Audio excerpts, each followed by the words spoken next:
Hannah and Kaylin back again with Double Talk. I'm Hannah. And I'm Kaylin. And we're here at Spring Studios in New York City for the 2023 Tribeca Film Festival premiere of the documentary, Songs About Fucking.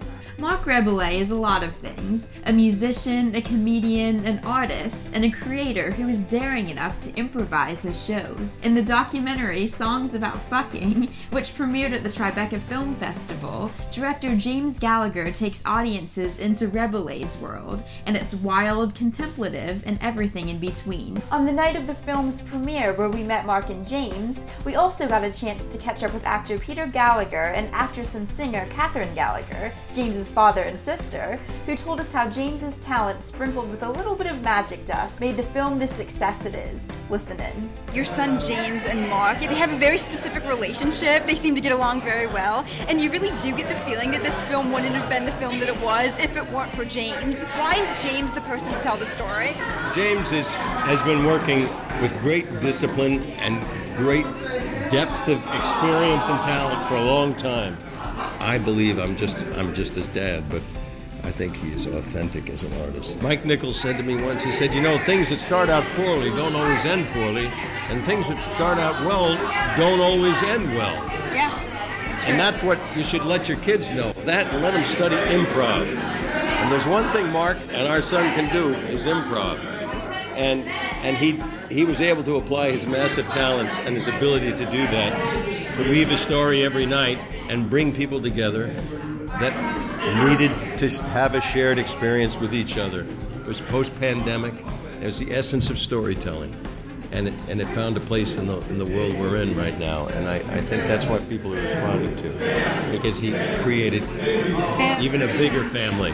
What is the most important piece of advice you gave James as he set off on his first adventure as a filmmaker? I didn't need to give him any advice. He'd had so much real-world experience, you know, on movies in the camera department, as assistant to directors, as shooting his own independent shorts and films and writing scripts. But, you know, if anything, it's that old thing, and just keep showing up and offer your best, and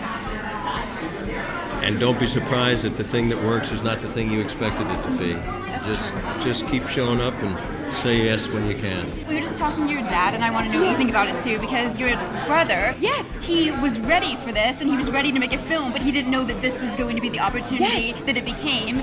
And he thought it would be a screenplay, right? Yeah. But like it happened, and that's kind of how it is, right? Like you can only be ready, but you never know when the moment's going to come. How have you experienced that in your own life? Oh my gosh, my brother literally had a screenplay. He was location scouting a week before the pandemic, and the whole thing sort of, you know, fell apart as the world sort of fell apart for a minute. And so to have this as this sort of silver lining that he created such a beautiful film, I mean, you know, I think for me in my life, I had sort of planned to be a musician. I was studying guitar, but I grew up studying theater, and I sort of had just dropped out of college, and it felt like sort of out of thin air, this opportunity to return to theater and do, you know, this tiny black box production of Spring Awakening with Deaf West Theater came to me, and a year later it was on Broadway, and that totally redirected my whole life. And it was a very serendipitous moment of like, I had done all this prep and like, you know, taking guitar lessons at music school and sort of preparing in all of these different ways, but I never thought that the way all of that work would manifest would be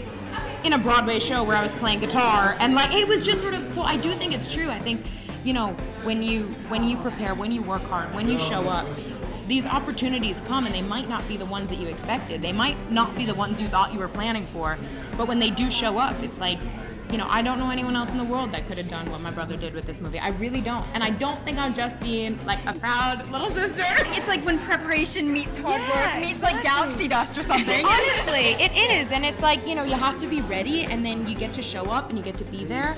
And he did, and he met the task, and it's remarkable what he pulled off, really. It really is.